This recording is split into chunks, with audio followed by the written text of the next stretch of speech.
우리가 믿는 기독교에서 중요한 사건을 기념하여 지키는 세 가지 기념 절기가 있습니다. 그 세 가지 기념 절기는 성탄절과 고난주간과 부활절 그리고 성령 강림절입니다. 이 세 가지 절기는 하나님께서 우리를 구원하시기 위하여 역사 가운데 행하신 특별한 사건을 기념하는 절기입니다. 이러한 절기는 우리가 받은 구원의 은혜를 다양한 각도에서 살펴볼 수 있는 기회를 가지기도 합니다. 그중에 이 성탄절은 하나님께서 우리 인간을 구원하시기 위하여 육신의 몸을 입으시고 이 세상에 오신 날을 기념하여 지키는 날입니다. 이 교리적인 의미로 성육신이라, 하나님께서 인간 육신의 몸을 입으시고 이 세상에 오신 날이다. 성육신, 교리적으로 성육신이라고 정의하기도 합니다. 그리고 우리 교회는 성탄절을 앞두고 4주간을 구별하여서 대강절로 지켜왔습니다. 이 기간에 교회는 육신의 몸을 입으시고 이미 오신 그리스도의 사역을 묵상하고 언젠가 다시 오실 그리스도를 맞기 위하여 자신을 돌아보고 죄를 회개하고 그리스도의 은혜를 사모하기도 합니다. 오늘은 창세기 3장 15절의 내용을 함께 우리 살펴보려고 합니다. 이 내용을 자세히 알려면 인간의 죄와 그 결과를 다루고 있는 창세기 3장 1절부터 24절을 본문으로 선택해야 맞습니다만은 우리 지난 2주 전에 살펴본 요한복음 3장 16절 하나님이 세상을 이처럼 사랑하사 독생자를 주셨으니 이는 누구든지 그를 믿는 자마다 멸망치 않고 영생을 얻게 하려 하심이라는 이 말씀처럼 이 말씀을 기억하고 외우도록 하기 위함입니다. 실제로 이 말씀은 운율에 맞게 그리고 대조법으로 기록하여서 외우기 좋게 되어 있습니다. 이런 화면을 한번 보시죠. 이 리듬에 따라서 다 같이 함께 다시 한번 해보겠습니다. 시작. 내가 너로 여자와 원수가 되게 하고 내 후손도 여자의 후손과 원수가 되리니 여자의 후손은 내 머리를 상하게 할 것이요 너는 그의 발꿈치를 상하게 할 것이니라 하시고, 한 번 더 해보죠. 리듬에 맞춰서 운율에 맞춰서요. 시작. 내가 너로 여자와 원수가 되게 하고 내 후손도 여자의 후손과 원수가 되리니 여자의 후손은 내 머리를 상하게 할 것이요 너는 그의 발꿈치를 상하게 할 것이니라 하시고. 자, 왜 두 번이나 읽었을까요? 이 창세기 3장 15절을 가리켜서 원시복음, 교회 역사에서 원시복음이라고 부릅니다. 그 원시복음이라고 할 때 조금 어렵게 느껴질 수도 있는데 헬라어 말로 프로토스, 첫 번째 에반겔리온, 복음, 첫 번째 복음이 계시된 말씀, 이런 뜻입니다. 이제 라틴어로 프로토 에반겔리움이라고 부르기도 하죠. 그래서 성경에 맨 먼저 복음이 계시되어 있기 때문에 이 창세기 3장 15절을 가리켜서 원시복음이라고 부릅니다. 그러면 복음이란 무엇일까요? 복음이란 무엇인가? 사도 바울이 고린도전서 15장 1절부터 4절에 복음을 가장 잘 정의했습니다. 고린도전서 15장 1절부터 4절을 한번 찾아보시고요. 또 못 찾으신 분 앞에 화면을 좀 보시기를 바랍니다. 자, 화면을 잘 보십시오. 노란색으로 되어 있는 부분을 특히 주목해서 볼 필요가 있습니다. 자, 형제들아, 내가 너희에게 전한 복음을 너희에게 알게 하노니 이는, 이 대명사는 복음을 받는 말입니다. 이 복음은 너희가 받은 것이요 또 그 가운데 선 것이라.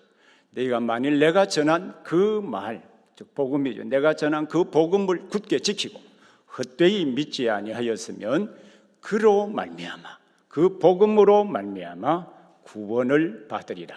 자, 그 다음 말씀 보시죠. 내가 받은 것, 즉 복음이죠. 복음을 먼저 너희에게 전하였노니, 대명사를 받아서 이 복음은 이는, 여기서부터 복음의 정의입니다. 성경대로 그리스도께서 우리 죄를 위하여 죽으시고 장사 지낸 바 되셨다가 성경대로 사흘 만에 다시 살아나셨다. 원래 피리어드로 딱 끝나야 맞습니다만 다시 한번 제일 뒷부분을 보시죠. 이는 복음은 성경대로 그리스도께서 우리 죄를 위하여 죽으시고 장사 지낸 바 되셨다가 이 성경대로 사흘 만에 다시 살아나셨다. 이것이 복음입니다. 여기에 성경은 구약 성경을 말합니다. 그래서 이 말씀을 다시 풀면 이렇습니다. 복음은 구약 성경에 예언된 대로 그리스도께서 우리 죄를 위하여 죽으시고 장사 지낸 바 되셨다가 역시 구약 성경에 예언된 대로 사흘 만에 다시 살아나신 사건이라고 정의할 수 있습니다. 누구든지 이 복음 구약 성경에 예언된 대로 우리 죄를 위하여 그리스도께서 죽으시고 장사 지낸 바 되셨다가 역시 구약 성경에 예언된 대로 사흘 만에 다시 살아나신 이 사건을 믿는 자들마다 구원을 얻게 될 것이다 라고 하셨습니다. 그러면 창세기 3장 15절에 그리스도가 우리 죄를 위하여 죽으시고 장사 지낸 바 되셨다가 사흘 만에 다시 살아나신다고 하는 그 복음이 표현이 되어 있을까라는 질문입니다. 표현이 되어 있다고 한다면 그 복음이 이 창세기 3장 15절에 어떤 방식으로 표현이 되어 있을까요? 바로 그 점을 함께 살펴보도록 하겠습니다. 오늘 설교의 주제는 뱀에게 한 저주를 통하여 그리스도를 약속하시고 그 약속대로 그리스도를 이 세상에 보내어서 모든 죄의 근원인 사탄을 벌하시고 우리를 완전히 구원하신다라는 것입니다. 이 내용을 잘 이해하기 위하여 첫 번째로는 이 계시의 말씀을 주신 배경이 되는 이 죄의 기원을, 죄가 어떻게 시작이 되었는가, 그 죄가 어떤 결과를 가져왔는가, 이 점을 살펴볼 것이고요. 두 번째로는 뱀에게 한 저주의 내용에서 그 죄의 문제를 어떻게 해결할 수 있는가, 죄의 문제를 해결할 수 있는 길이 무엇인지를 살펴볼 것입니다. 세 번째로는 이 뱀에게 한 저주에 담긴 약속이 어떻게 성취가 되고 또 어떻게 우리가 구원을 얻었는지, 또 구원의 의미가 도대체 무엇인지, 이 점을 우리 세 번째 우리 함께 살펴보려고 합니다. 자, 첫 번째로는요, 이 본문의 약속의 내용을 잘 이해하기 위해서 먼저 이 계시의 말씀을 주신 배경인 죄가 어떻게 시작이 되었는가, 그 죄의 기원을 먼저 살펴보도록 하겠습니다. 하나님은 인간을 하나님의 형상으로 창조하셨습니다. 창세기 1장 26절부터 28절에 하나님이 사람을 자기 형상으로, 자기의 모양대로 창조하셨다라고 하셨습니다. 그럼 하나님의 형상으로 창조하셨다라고 하셨을 때 하나님의 형상 개념을 이해할 때 항상 세 가지 관계에서 이해를 해야 합니다. 그것은 하나님과의 관계, 또 다른 사람과의 관계, 자연과의 관계에서 하나님의 형상을 이해를 해야 됩니다. 인간은 하나님을 떠나서 살 수 없도록 이 종교적인 존재로 하나님이 창조하셨습니다. 그리고 다른 사람을 떠나서 혼자 존재할 수 없도록, 존재할 수 없는 사회적인 존재로 역시 창조하셨습니다. 특히 하나님께서 본래 인간을 창조하셨을 당시에 하나님의 형상으로서 인간은 다른 사람들과의 관계에서 다른 사람들의 삶을 풍요하게 하면서 하나님의 뜻을 이루는 존재로 창조하셨습니다. 그리고 인간은 하나님을 떠나서 살 수 없고 동료 인간을 떠나서 살 수 없는 존재이듯이 자연을 떠나서 살 수 없는 존재로 창조되었습니다.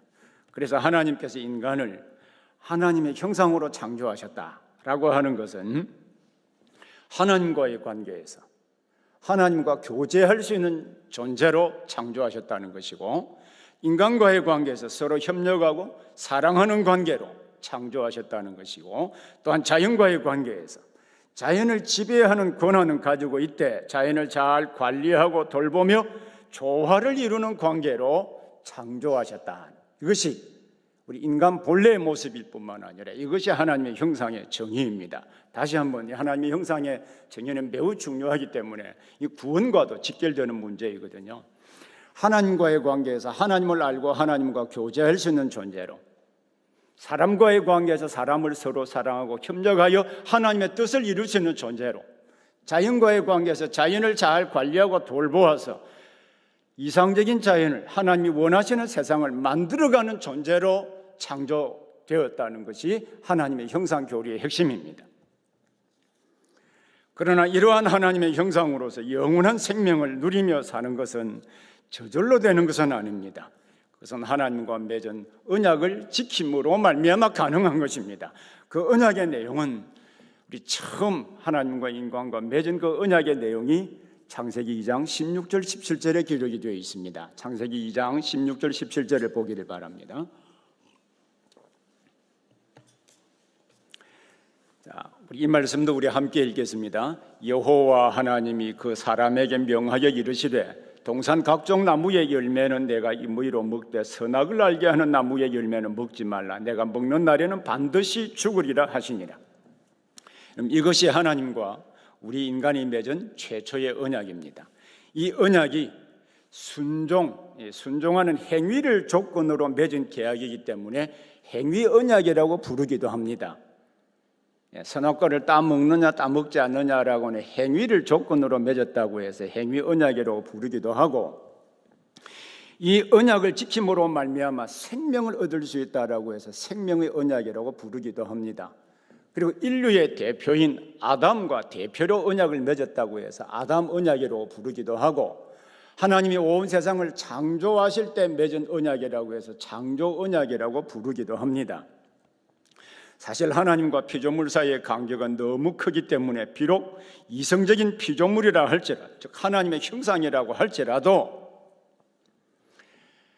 창조주 하나님에게 오직 순종할 의무만 있습니다.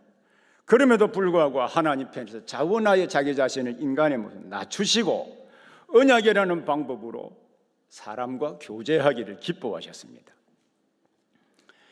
하나님께서 인간과 언약을 맺으셨다라고 하는 것은 인간을 다른 피조물들과는 구별되는 존재로 지으셨을 뿐만 아니라 인간을 인격적인 존재로 창조하셨다는 것을 의미하기도 합니다. 왜냐하면 하나님께서 인간과 언약을 맺으시면서 무조건 이해만 할 수 있는 존재로 창조하신 것이 아니라 하나님이 주신 이성적인 능력인 자유의지에 따라서 아니요 할 수 있는 자유도 우리에게 주셨기 때문입니다. 그래서 선악과는 인간을 시험하는 도구가 아니라 우선적으로 하나님과 우리의 관계성을 보여주고자 하는데 일차적인 목적이 있고요, 동시에 우리가 하나님과 맺은 그 언약의 말씀에 따라 선악과를 따먹지 않음으로 말미암아 하나님을 사랑하고 섬기며 교제하면서 그 언약 속에 내포된 그 복을 누릴 수 있다고 하는 것을 보여주는데 의미가 있습니다. 그래서 만약에 처음 이성적인 능력을 가진 우리 인간이 하나님과 맺은 언약의 말씀에 따라 선악과를 따먹지 않았다면 어떻게 되었을까요? 영원히 에덴 동산에서 죽음을 보지 않고 살았을 것입니다. 그러나 우리에게 주신 이성적인 능력인 자유의지를 잘못 사용함으로 말미암아 어떤 결과가 생겨나게 되었을까요? 인간은 하나님께서 그에게 주신 이성적인 능력인 자유의지를 여러분 바르게 사용했을까요?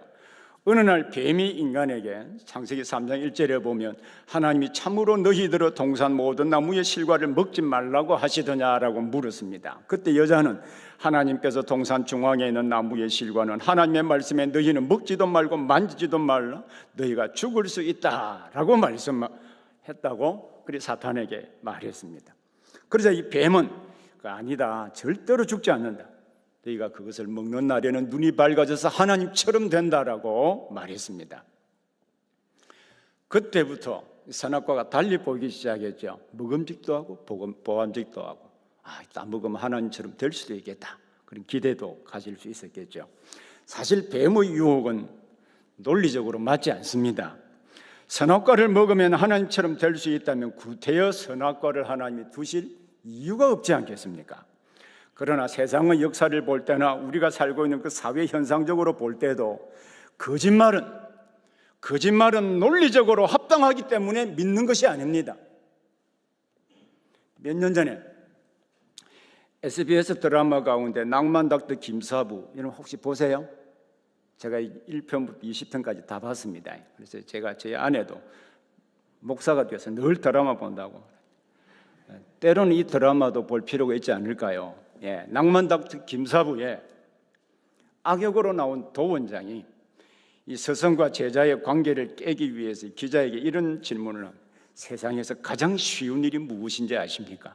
세상에서 가장 쉬운 일이 무엇인지 아십니까? 질문했습니다. 그러면서 그는 이렇게 말했습니다. 그것은 관계를 깨는 일입니다. 거기에는 돈도 노력도 필요 없습니다. 그저 말 한마디면 충분합니다. 세상에서 가장 무서운 의심이라고 하는 씨앗이지요. 그 씨 하나만 뿌려주면 알아서 그 씨가 쑥쑥 자라나게 됩니다. 이 말이 맞을까 틀릴까요? 사실 맞습니다. 진리보다도 의심의 말과 거짓을 더 믿는 시대이기도 합니다. 의심은 관계를 깨는데 사탄이 예나 지금이나 가장 잘 쓰는 전술 가운데 하나이기도 합니다. 인간은 자신이 가지고 있는 이성적인 능력인 자유의지를 가지고 하나님의 명령을 순종할 수 있는 자유도 있고요, 불순종하여 자기 생각대로 할 수 있는 자유도 가지고 있었습니다. 하지만 인간은 뱀의 말을 듣고 하나님처럼 되려고 하는 교만함 때문에 하나님의 말씀을 믿지 않고 사탄의 말을 믿고 선악과를 따먹었습니다. 이것이 죄입니다. 그래서 죄는 하나님의 말씀을 믿지 않고 불순종하는 것이라고 정의하곤 하죠.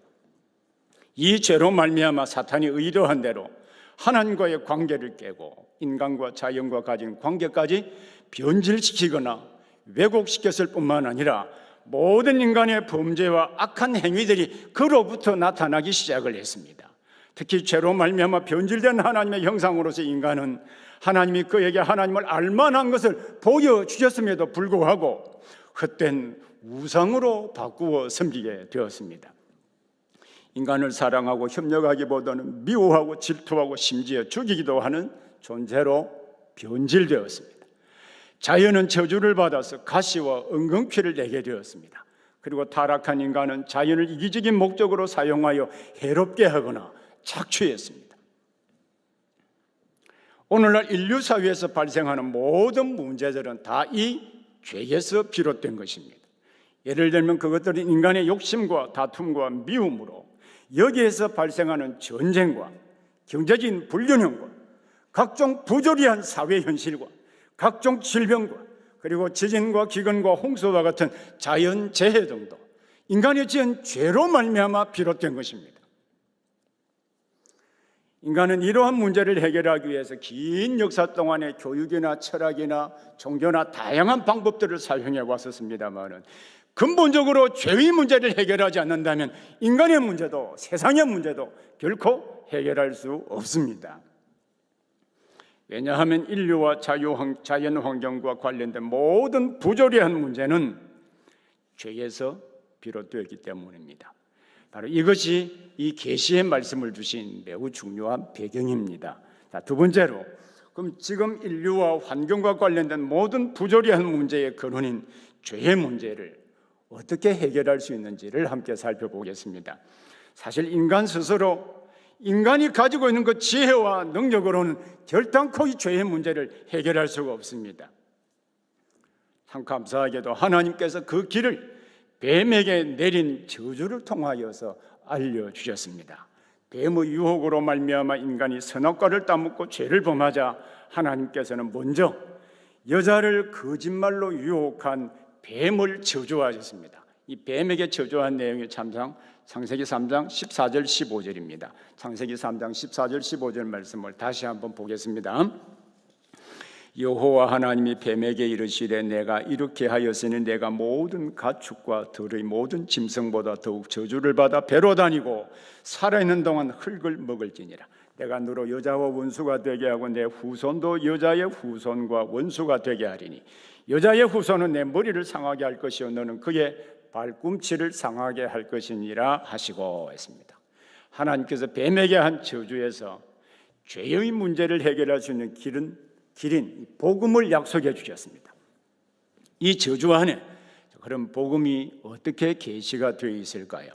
우선 우리가 알아야 할 것은 뱀에게 한 저주는 단순히 물리적인 뱀만을 말하는 것이 아니라는 사실을 알 필요가 있습니다. 왜냐하면 물리적인 뱀, 우리가 많이 보는 기어다니는 뱀 있잖아요. 그 뱀은 처음부터 말을 할 수 있는 존재가 아니기 때문입니다. 언어는, 말이라고 하는 것은 인간에게만 주신 하나님의 특별한 은혜입니다. 자, 그러면 이 뱀의 정체는 무엇일까요? 하나님이 뱀에게 한 저주는 두 부분으로 나누어서 이해해야 됩니다. 창세기 3장 14절은 소위 우리 물리적인 뱀, 우리 많이 눈에 보이는 그 뱀에 대한 저주입니다. 그러나 창세기 3장 15절은 영적인 존재로서의 뱀에게 말하는 것입니다. 여기서 여자에게 말하고 있는 존재는 물리적인 뱀이 아닙니다. 왜냐하면 뱀은 말을 할 수 있는 존재가 아니기 때문입니다. 그러면 이 뱀의 정체는 무엇일까요? 요한복음 8장 44절에서 아주 중요한 힌트를, 이 뱀의 정체에 대한 힌트를 주고 있습니다. 요한복음 8장 44절 말씀 한번 찾아보겠습니다. 요한복음 8장 44절. 이 말씀 함께 읽겠습니다. 너희는 너희 아비 마귀에게서 났으니 너희 아비의 욕심대로 너희도 행하고자 하느니라. 그는 처음부터 살인한 자요, 진리가 그 속에 없으므로 진리에 서지 못하고 거짓을 말할 때마다 제 것으로 말하나니 이는 그가 거짓말쟁이요 거짓의 아비가 되었습니다. 처음부터 살인하는 자, 성경에 처음에 거짓말한 자가 어디에 나타납니까? 창세기 3장에 뱀에게 나타나지 않습니다. 이 말씀을 볼 때 처음으로 거짓을 말한 뱀은 사탄을 말한다는 것을 예수님께서 설명해 주셨습니다. 창세기 3장 14절에서는 사탄의 도구가 된 뱀에게 여호와께서 내가 이렇게 하였으니 내가 모든 가축과 들의 모든 짐승보다 더욱 저주를 받아 배로 다니고 살아있는 동안 흙을 먹을지니라 라고 했습니다. 배로 다니는 것 쉽지 않겠죠, 그죠? 한번 여러분 다녀보시죠. 집에 가서 당장 실습을 해보시면 참 어렵고 힘들다는 것을 알 수 있을 것입니다. 뿐만 아니라 이 뱀은 여러분 무엇을 먹을까요? 뱀 자세히 관찰해 보셨나요? 뱀은 개구리나 쥐나 토끼 등을 먹습니다. 어린 왕자에는 보아 코끼리도, 어린 왕자라는 책에는 보아 코끼리도 잡아먹습니다. 여기에 흙을 먹는다라는 말은 천하고 더러운 존재가 되었다라고 하는 관용구입니다. 이 표현은 미가서 7장 17절에도 나타납니다. 미가 7장 17절에 보면 그들이 뱀처럼, 지기법이죠, 뱀처럼 티끌을 핥으며 흙을 핥으며 땅에게는 벌레처럼 떨며 그 좁은 구멍에서 나와서 두려워하며 우리 하나님 여호와께로 돌아와서 주로 말미암아 두려워하리이다. 뱀처럼 티끌을 먹으며라고 했죠. 천한 도구가 천한 위치에 있다는 말입니다. 사탄의 도구가 된 뱀은 그 형체까지 변해서 배로 기어다니는 이 저주를 받았습니다. 오늘날도 우리는 이 뱀을 보기만 해도 참 싫지요. 오늘 뱀을 좋아하는 사람들도 있고 뱀을 목에다 감고 다니는 사람도 종종 보기도 하죠. 이건 정상이 아니고요. 하나님이 저주를 받아 배로 기어다니는 뱀을 볼 때마다 우리는 대개 다 무서움을 느끼기도 하고 동시에 인간의 타락과 연관된 이미지를 상상하기도 합니다. 그러나 창세기 3장 15절에 범죄케 한 이 저주는 물리적인 뱀에게가 아니라 사탄을 말합니다. 바로 이 저주에 복음적인 내용이 게시가 되어 있습니다. 이 저주에 담긴 내용을 보면 여자와 뱀의 관계와 여자의 후손과 뱀의 후손의 그 관계가 기록이 되어 있고요. 그 관계의 최후가 기록이 되어 있습니다. 자, 그럼 첫 번째로는 여자와 뱀의 관계, 여자와 뱀의 관계입니다. 이 관계에서 우리가 받은 구원의 본질이 무엇인지를 잘 보여주고 있습니다. 우리가 앞에서 생각해 본 것처럼 최초의 인간인 아담과 하와는 하나님의 말씀을 순종하지 않고 뱀의 유혹에 따라 사탄의 말을 따랐습니다. 그것은 하나님과 원수가 되고 사탄과의 관계에서 사탄의 말을 듣고 사탄과 관계를 가졌다는 뜻이기도 하지요. 그런데 하나님께서는 이 본문에 보면 그 관계를 바꾸어서 내가 너로 여자와 원수가 되게 하고 내가 너로 여자와 원수가 되게 하고 너의 후손도 여자의 후손과 원수가 되게 하고, 여기에 히브리어 성경에 나타나는 그대로 옮겨보면 내가 너와 그 여자 사이에 너의 후손과 여자의 후손 사이에 엔머티, 적개심을 둘 것이다. 가운데 적개심을 두면 양쪽이 서로 밀어내잖아요. 그래서 이것을 의역하여서 서로 원수가 되게 했다라고 번역을 했는데 대부분의 영어 번역 성경에는 너와 여자 사이에 적개심을 두고 또 너의 후손과 여자의 후손 사이에 적개심을 두었다라는 뜻입니다. 그래서 사탄은 여자와 원수가 되고 여자는 사탄의 원수가 되어서 서로 미워하게 될 것입니다. 이러한 관계는 우리의 구원을 이해하는 일에 매우 중요한 장치이기도 합니다. 하나님께서는 인간을 하나님의 형상으로 만드시고 하나님과 전격적으로 교제할 수 있는 자가 되게 하셨습니다. 이러한 관계에서 인간은 하나님과 맺은 언약의 말씀을 지키기만 한다면 영원히 하나님과 교제하는 생명을 얻을 수 있었습니다. 그러나 죄를 범함으로 말미암아 인간은 하나님을 떠났고 사탄의 말을 듣는 사탄의 편이 되었습니다. 그때 하나님께서는 여자와 사탄 사이에 적개심을 두심으로 여자와 사탄의 관계를 갈라놓으셨습니다. 여자와 사탄의 사이를 딱 갈라놓으면 이 여자는 어디로 가야 될까요?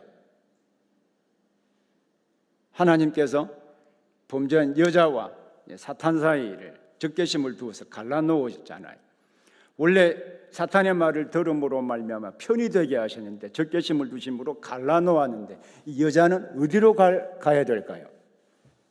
하나님에게 갈 수밖에 없는 위치로 하나님께서 방향을 바꾸어 놓으셨습니다.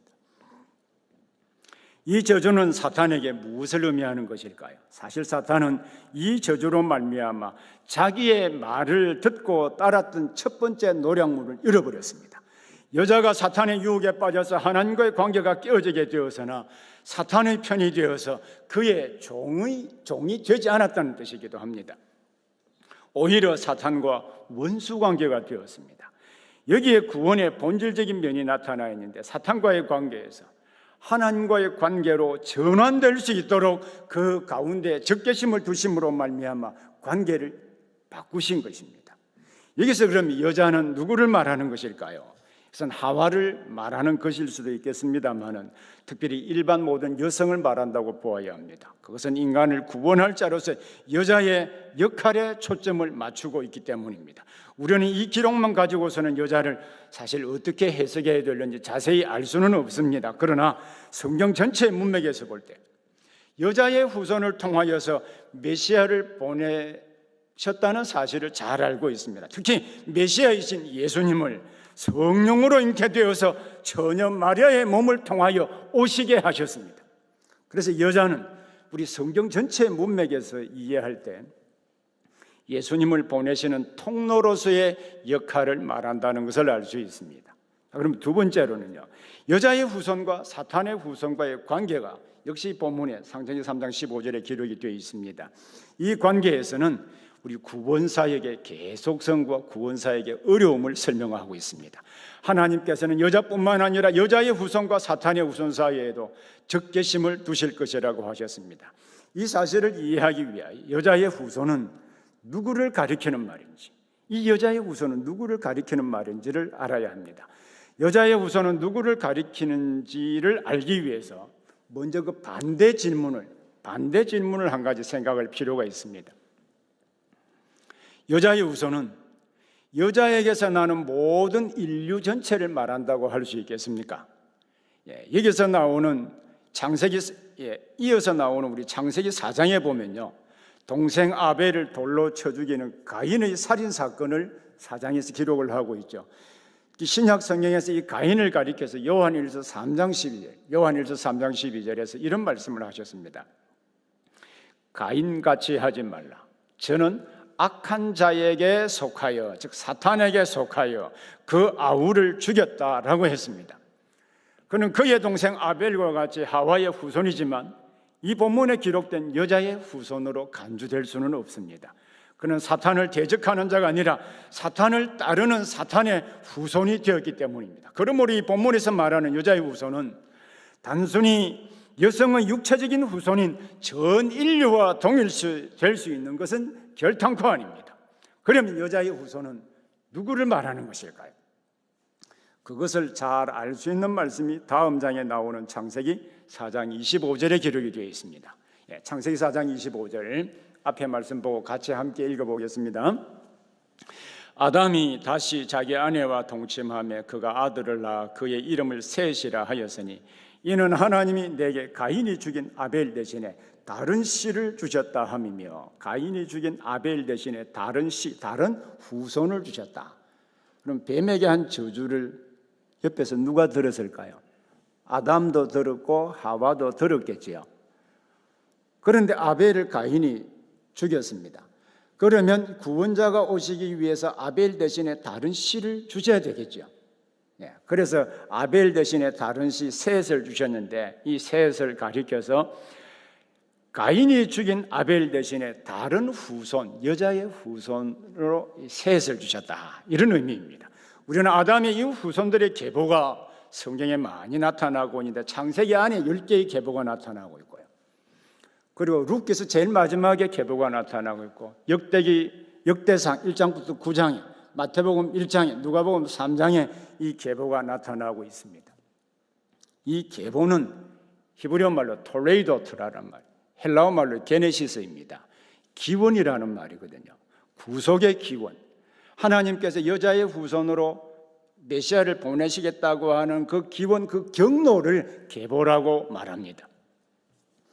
그래서 마태복음 1장 1절에 아브라함과 다윗의 자손 예수 그리스도의 계보라고 그러죠. 그래서 아브라함의 자손과 다윗의 자손을 성경에서, 구약성경에서 한번 싹 빼보십시오. 구약성경에 무엇이 남을까요? 창세기 1장부터 9장까지 남습니다.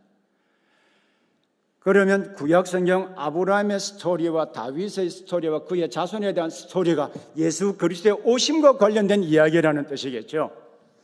여자의 후손을 통해서 메시아를 보내시겠다고 약속하시고 그 오시는 경로를 설명하고 있는 것이 계보입니다. 그래서 아벨 대신에 다른 씨를 주셨다라고 하는 것은 여자의 후손과 관련되어 있다는 것을 알 수 있습니다. 이제 여기서 여자의 후손과 대비가 된 뱀의 후손에 대하여 생각해 보므로 여자의 후손이 누구를 가리키는지를 알아보겠습니다. 뱀의 후손이라고 하는 것은, 여러분, 뱀에게서 나는 모든 종류의 뱀을 말하는 것은 아니겠지요. 그렇죠? 뱀의 후손이라고 할 때 모든 종류의 뱀에게서 나오는 그 후손을 말하는 것은 분명히 아닙니다. 왜냐하면 여기에서 뱀을 통하여 말씀하고 있지만 사탄에게 말씀하는 것이기 때문입니다. 우리가 아는 것은 또한 이 사탄에게는 후손이 없습니다.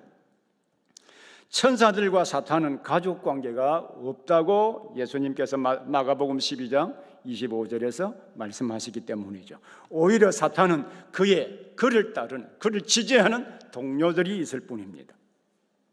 성경은 인간의 마음속에 하나님을 반대하는 사탄의 후손이 있음을 지적하고 있습니다. 요한 1서 3장 12절에 보면 요한은 가인같이 하지 말라, 저는 악한 자에게 속했다라고 하였습니다. 그래서 사탄의 후손이라고 하는 것은 사탄을 따르는 무리, 뱀의 후손은 즉 사탄을 따르는 무리들을 의미합니다. 마찬가지로 여자의 후손은 여자에게서 나오는 모든 사람들을 가리키는 말이 아니라 장차 여자의 몸에서 태어날 예수 그리스도를 따르는 사람들을 의미하는 것입니다. 그러므로 하나님께서 너의 후손과 여자의 후손이 원수가 되게 하신다라고 하는 이 말씀은 사탄을 따르는 무리와 여자를 따르는 무리 사이에 적개심을 두신다는 뜻입니다. 그러므로 여자의 후손으로 오신 예수 그리스도를 따르는 우리 성도들은 항상 사탄의 원수가 되기 때문에 미움을 받고 세상에서 핍박을 받게 되어 있습니다. 예수님을 따른다고 하는 것은 사탄을 따르는 무리들의 반대를 받게 되고 핍박을 받도록 되어 있기 때문입니다. 이러한 일은 주님이 다시 오시는 그날까지 계속될 것입니다. 그러나 이러한 갈등 구조가 영원한 것은 또한 아닙니다. 사탄과 그를 따르는 자들의 최후를 바로 창세기 3장 15절에서 말씀해 주셨기 때문입니다. 세 번째로 여자의 후손과 사탄의 후손의 최후가 여기에 기록이 되어 있습니다. 하나님은 여자의 후손은 내 머리를 상하게 할 것이요 너는 그의 발꿈치를 상하게 할 것이니라고 하셨습니다. 짐승에게 있어서 그 머리를 상한다. 머리를, 원문의 의미는 머리를 깬다는 말이거든요. 그 머리를 상하는 것은 치명적입니다. 반면에 발꿈치를 상하게 되는 것은 좀 아프기는 하겠지만 치명적이지는 않습니다. 그래서 이 말씀은 여자의 후손이 사탄의 머리를 상하게 한다는 것은 치명적인 것으로 사탄을 멸하신다는 것입니다. 반대로 사탄이 여자의 후손의 발꿈치를 상하게 한다는 것은 사탄이 공격하여서 고통을 주고 상처를 입히기는 하겠지만 머리를 상하는 것과 같이 치명적인 아니라는 뜻입니다. 이렇게 하나님은 뱀에게 한 저주를 통하여서 사탄이, 우리 인간이 죄를 범하게 만든 주범인 이 사탄이 완전히 패배할 것이라고 말씀해 주셨습니다. 그러면 누가 이런 일을 할까요? 누가 이 사탄의 머리를 완전히 부술까요? 창세기 3장 15절에서는 사탄의 머리를 상하게 하는 일이 여자의 후손인 경건한 자들이 다 함께 행할 것인지 아니면 대표 한 사람이 할 것인지는 분명하지는 않습니다. 그러나 이 약속이 성취되는 신약 성경을 볼 때 여자의 후손으로 오신 예수님이 대표적으로, 여자의 후손으로 오신 예수님이 대표적으로 사탄의 세력들을 다 멸하신다는 것을 알 수 있습니다. 여러분 요한일서 3장 8절 말씀을 찾아서 같이 함께 줄도 꺼 놓으시고 보시면 좋겠습니다.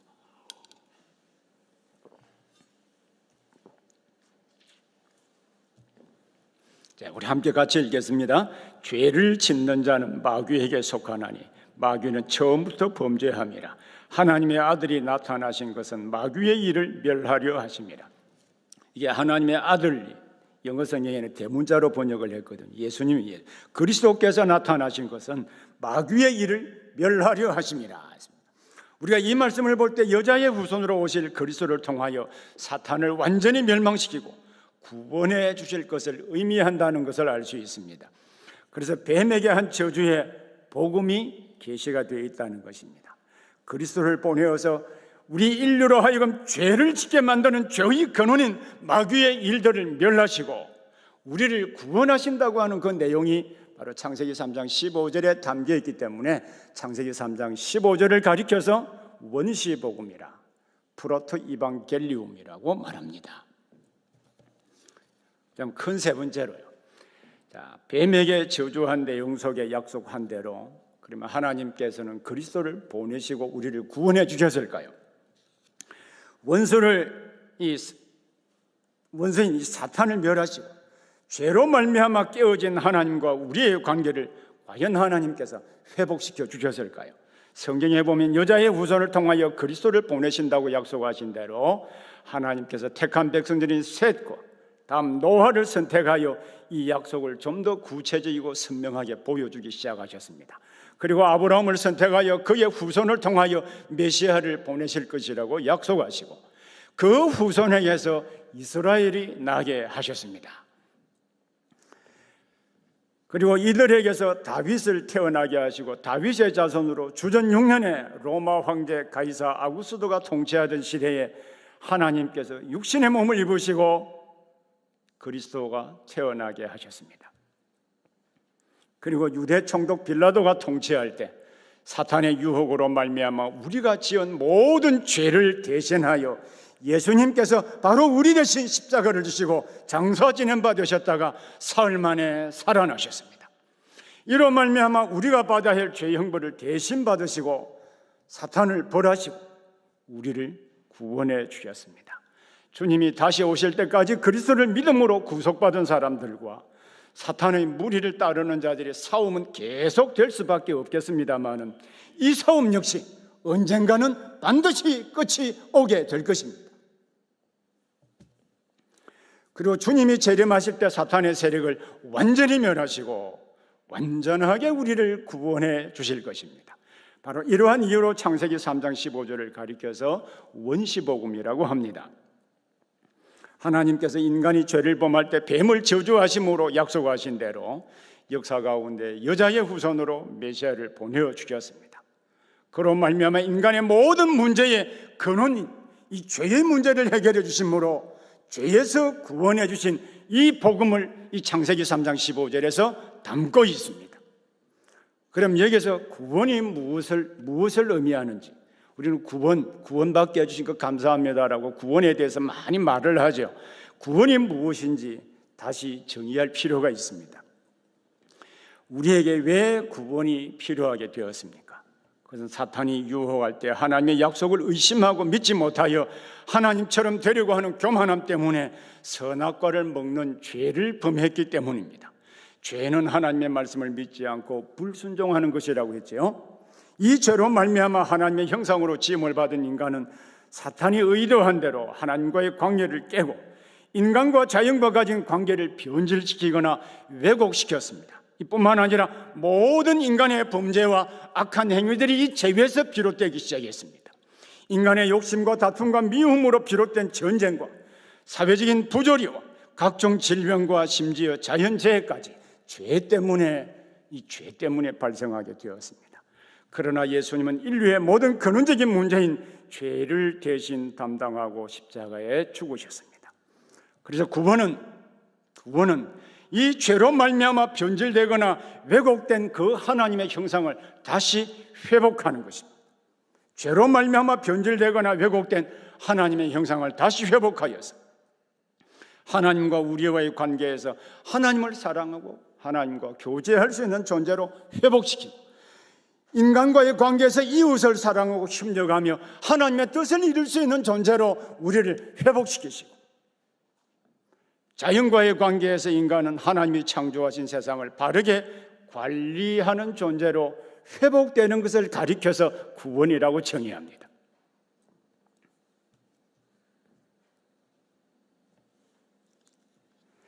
그래서 우리 하나님의 형상이 회복된다, 하나님의 형상이 회복된다라고 하는 것은요, 이 단순하게 종교적인 경건이나 사람들에게 예수 그리스도의 복음을 증거하는 일이나 영혼 구원을 위한 활동에만 제한되는 것이 아니라고 미국의 칼빈 신학교의 유명한 교회학자인 안토니 후크머가 말했습니다. 우리의 구원 문제는 영혼에 제한되어 있는 것도 아니고 예수 그리스도의 복음을 전하는 일에만 제한되어 있는 것도 아니고 훨씬 더 포괄적이라고 말했습니다. 오늘날 교회에서 영혼 구원이라고 하는 표현을 사용함으로 말미암아 우리가 받은 이 구원의 개념을 축소시키거나 왜곡시켰습니다. 인간을 육체와 영혼으로 구분하여서 영혼에 집중하는 것은 인간의 육체의 문제를 중시하지 않는 결과를 가져오게 만들었습니다. 왜 성경은 구원의 문제를, 이 구원의 개념을 설명할 때 생명과 영생과 천국과 하나님의 나라와 같은 개념으로 사용하고 있을까요? 구원의 개념을 다양한 관점에서 폭넓게 이해하고 그 구원의 은혜를 풍성하게 경험할 수 있도록 하기 위함입니다. 왜 예수님은 하나님 나라의 복음을 이 땅에 오셔서 전파하시면서 왜 육신의 질병을 고쳐주셨을까요? 그것은 구원은 영혼 구원에 제한되어 있는 것이 아니라 전인적인 것이기 때문입니다. 오늘날 인간의 모든 문제의 근원인 죄가 정복되고 하나님의 형상이 회복되어서 하나님을 사랑하고 이웃을 사랑하며 자연을 잘 관리하게 된다면 이 복음은, 소위 우리가 받아들인 이 복음은 어떤 세상으로 만들 수 있을까요? 우리가 왜 복음을 전합니까? 예수님이 여자의 후손으로 오신 목적대로 세상을 구원하여서 하나님을 사랑하고 이웃을 사랑하는 새로운 세상을 만들기 위함입니다. 온 천하 만물들을 창조하신 그 살아계신 하나님과 영원토록 교제하면서 하나님의 뜻과 이상을 이 땅에 실현해 가도록 하기 위함입니다. 오늘날 우리가 지키는 이 성탄절은 성경에 맨 처음 복음을 계시해 주신 대로 하나님이 여자의 후손으로 오셔서 우리가 지은 죄를 담당하고 사탄의 세력을 멸하시기 위하여 오신다고 말씀하신 대로 예수님이 이 세상에 오신 날을 기념하기 위한 것입니다. 그러나 이 성탄절은 단순히 기념에만 머물러 있는 것은 아닙니다. 기념에만 머물러 있는 것이 아니라 모든 믿는 자에게 주신 주의 성령을 통하여서 영혼과 육체를 포함한 전인적 구원을 경험할 수 있게 해주셨습니다.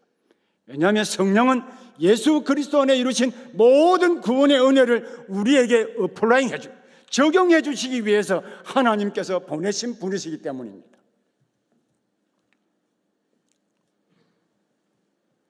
그래서 이번 대강절 기간에 하나님의 형상이 회복된 자들로서 하나님과 교제하며 우리 교회에서 특별히 질병으로 고통받는 자들이 치유가 되고 빈곤으로부터 고통받는 자들이 자유를 얻는 구원의 실제적인 경험을 한번 해보기를 바랍니다. 그리고 하나님과 동역하면서 이웃을 복되게 하고 우리가 머무는 세상을 복되게 만드는 참된 성도들이 되기를 바랍니다. 우리 주님이 재림하실 때 사탄의 머리를 완전히 부수는 그날까지 사탄을 따르는 무리와 그 긴 지리한 싸움을 할 수밖에 없다고 할지라도 이 역시 임마누엘 되시는 우리 하나님께서 함께 해주심으로 승리하게 해 주실 것입니다. 기도하겠습니다. 참 좋으신 우리 하나님 아버지, 하나님이 우리를 하나님의 형상으로 창조하시사 하나님을 알고 하나님과 교제하며 살 수 있게 하시고 인간을 서로 사랑하고 협력하며 하나님의 뜻을 이루며 살 수 있을 뿐만 아니라 하나님이 창조하신 모든 자연세계를 잘 관리하고 돌보는 존재로 저희들을 창조해 주신 것 감사를 드립니다. 이 하나님의 형상으로 영원토록 언약의 말씀을 지킬 수만 있었다면 그 에덴 동산에서 영원히 살 수 있었을 터인데, 그러나 하나님께서 우리 인간에게만 주신 특이한 은총인 이성적인 능력인 자유의지를 잘못 사용함으로 말미암아 사탄의 유혹을 받아 죄를 범함으로 죄가 하나님과의 관계를 단절시키거나 왜곡시키고 변질시키고 인간과의 관계도 왜곡시키고 변질시키며 자연과의 관계도 왜곡되고 변질될 뿐만 아니라 이로 말미암아 모든 사회적 병리 현상들이 나타나게 되었습니다. 그러나 참으로 감사한 것은 우리가 이 죄의 문제를 해결할 수 없으나 여자의 후손으로 예수 그리스도를 보내어서 사탄의 그 머리를 부술 것이라고 말씀하신 대로 그리스도를 보내어서 우리가 지은 죄의 모든 형벌을 대신 담당해 주시고 이제 죄에 대하여 승리하여 하나님 앞에 의로운 자가 되게 해주심을 감사를 드립니다. 특별히 대강절 기간에 그 이 땅에 오신 주 예수 그리스도께서 구원을 이루시고 구원을 우리에게 풍성하게 경험할 수 있도록 보내신 주의 성령을 통하여서 현재적인 구원을 풍성하게 경험하는 우리 한박교회 모든 믿음의 가족들 되게 해 주시옵소서. 질병으로 고통받는 자들이 치유함을 받게 하시고 빈곤으로 말미암아 고통받는 자들이 자유함을 얻게 하시고 기타 많은 문제로 고통하며 절규하며 하나님께 부르짖는 성도들이 주의 은혜로 말미암아 구원 얻는 새로운 역사를 경험하는 우리 대강절 기간이 되게 해 주옵소서. 예수님의 이름으로 기도드리옵나이다. 아멘.